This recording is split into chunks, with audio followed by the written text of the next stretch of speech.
Everyone has always dreamed of playing a professional sport. For many, that dream has been to play Major League Baseball.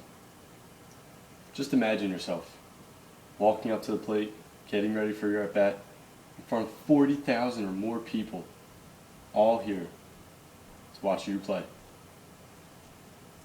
Some fans are booing, some are cheering, but then there are some saying that you don't belong, that you shouldn't be there just because of your skin color.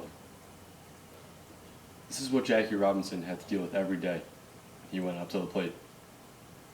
Jackie Robinson, baseball legend, American hero, and the first black man in a white man's sport. Jackie was born January 31st, 1919. He started off his baseball career playing for the Kansas City Monarchs in the Negro League.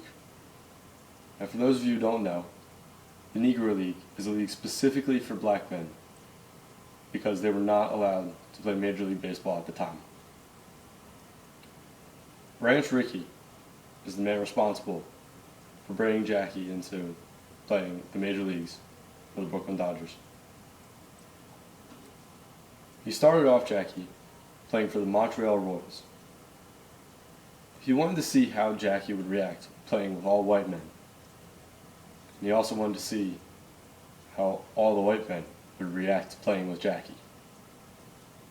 Now, there was never any rule saying that black men were not allowed to play Major League Baseball.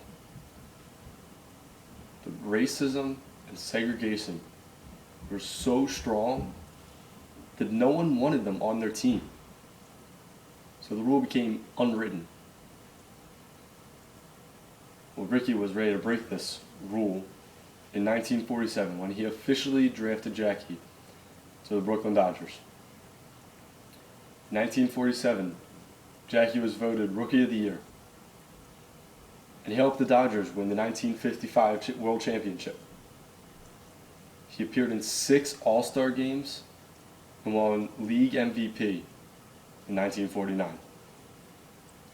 His baseball accomplishments alone are enough to consider him a legend, but his achievements don't end there. In 1942, long before his baseball career started, he was drafted into the Army.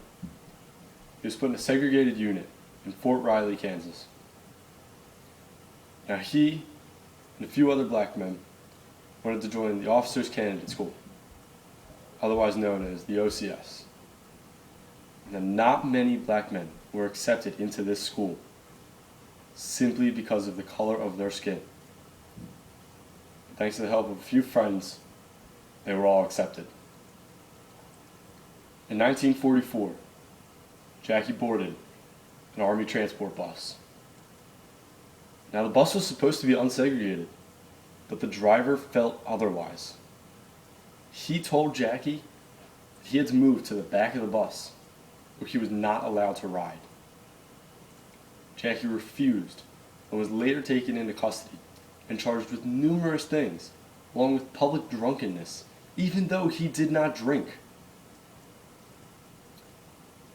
This was Jackie's first stand against racial segregation.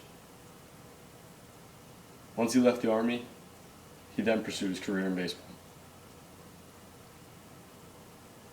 During his time in the major leagues with the Brooklyn Dodgers, Jackie faced much racism and segregation.